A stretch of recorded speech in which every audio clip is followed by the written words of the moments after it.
On April 12th, we have a full moon in the sign of Libra. Libra is an air sign, a cardinal sign that likes to start things, ruled by Venus, the goddess of love and harmony and beauty, but also the goddess of war and justice, especially when she is in her morning star position, which is where she's at right now. I'll unpack the complexity of this full moon in the upcoming video. If you enjoy it, like and subscribe. It helps folks find me. So, Libra, where this full moon is at, not only is a sign that's an air sign and a cardinal sign, it's about diplomacy, about balance, the balance between you and me, trying to entertain and understand all perspectives. When I'm looking at a lunation, meaning a full moon or a new moon or an eclipse, I always look to see what planet is ruling that lunation. Here it's Venus, and Venus is in a kind of a tough spot right now, or a complex spot, I would say. Some positive energy that she has going for her is that she's in Pisces and she's exalted, held on high in the sign of Pisces. But, and also, she's with Saturn, a planet that has to do with restrictions and difficulties and responsibility. And she's with the North Node as well in Pisces, which can kind of distort our perception a little bit. Venus is also in her morning star position, so she's going to have a little bit more of an assertive quality. At the same time, she is stationing direct the day of the full moon. What does that mean? Well, when a planet stations direct, it means that it was retrograde. Venus has been retrograde for a few weeks. When a planet is retrograde, it can have to do with us having to rework some karma. For example, since Venus has to do with relationships, you might have found that people have come back into your life, either partners or old friends, for you to work through some old karma, okay? And so Venus has been retrograde, but now she's getting ready to move forward in the sky, right? And when she goes direct on the day of the full moon, she's going to be really slow, kind of building up energy. Planets, when they station direct, get this, have a larger than life quality because they're moving so slowly. It's kind of like when you're on a roller coaster and you've gone up and you're at the top, and there's this moment of waiting before you go down. Right? And that's the quality of a planet when it stations direct. So we have a building up energy around this Venus. The other thing is, or the other thing I like to look at when I consider a full moon, or excuse me, a lunation, is what tarot card corresponds to the part of the zodiac related to the lunation. We have 36 different minor tarot cards that correspond with each of the 10 degrees of the zodiac. And for Libra 3, the third part of Libra, where the full moon is at, the card that corresponds is the Four of Swords. The Four of Swords, if you look at it without knowing anything, right? But you can use tarot just based on your intuition. We see a man here resting or perhaps deceased on top of a coffin. There's a quality, it's kind of reminds you of the Sleeping Beauty myth, right? So there's a quality of perhaps going inward and having some respite.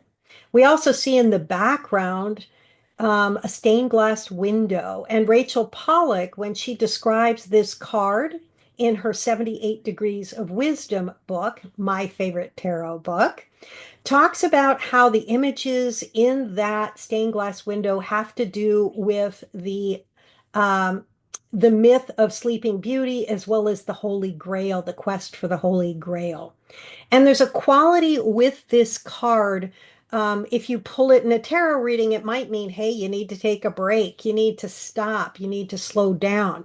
This is interesting because in reality, with this lunation, that's exactly where Venus is. She's kind of stop in the sky, right?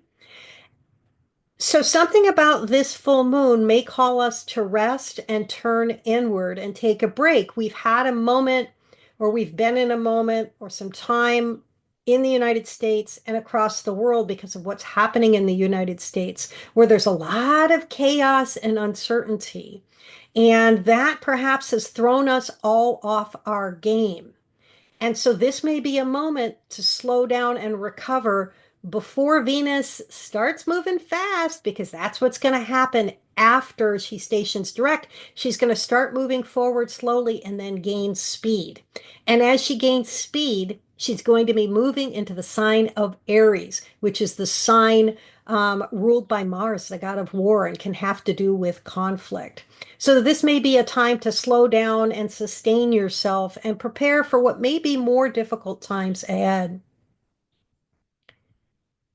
Another idea that adds to that is that for this, or excuse me, for the lunation after this full moon, we have a new moon. And in the new moon chart, Pluto, the god of transformation, is opposing and power, is opposing Mars. Mars will have moved into Leo to oppose Pluto in Aquarius. And when we have a Mars-Pluto opposition, it can have to do with real power struggles, and it can be a real heavy energy. And that's lunation after this full moon. So, putting all of that together, I would recommend that you take advantage of, if you can, some time for self-reflection, some time for respite, for resting up, for taking care of yourself. If you found yourself a little bit confused, like many of us, in the energy of the moment, see if you can find some space to recover and build up your strength so that you're able to make good decisions, or decisions that align with who you are as we move forward, either in our own personal lives or as we interact with what's happening in the greater world. And of course, we can't hide out. I'm going to add to that a little bit, because there is a little bit of something about this card that can have to do not only with taking a respite, but also hiding out. And there's a quality, if you think about the Sleeping Beauty myth, where someone had to come and wake her up, right? And so that may be part of this as well. There may be a waking up that happens after Venus turns direct and starts moving forward, where people, particularly women, may take part in whatever's happening in the world in a more zealous fashion. They may wake up to what is needed to be done. There may be a clarity. That's the thing that Venus, after she goes retrograde for a while and then turns direct, she's gone through this whole storyline. And after she's sort of reflected, what can happen on the other side of a Venus retrograde is we have the clarity of action of what we need to do. And again, this fits not with the energy of this full moon, but the next lunation, as Venus starts to pick up speed, there's this sense of action involved in who she is, because she's moving into Aries. So I hope this was helpful. Again, like and subscribe if you enjoyed the video. If any of this resonates with what's been happening in your life, like say you've had some people from your past come in during this Venus retrograde, do let me know. I love to hear how the astrology is affecting everybody personally. Thanks so much.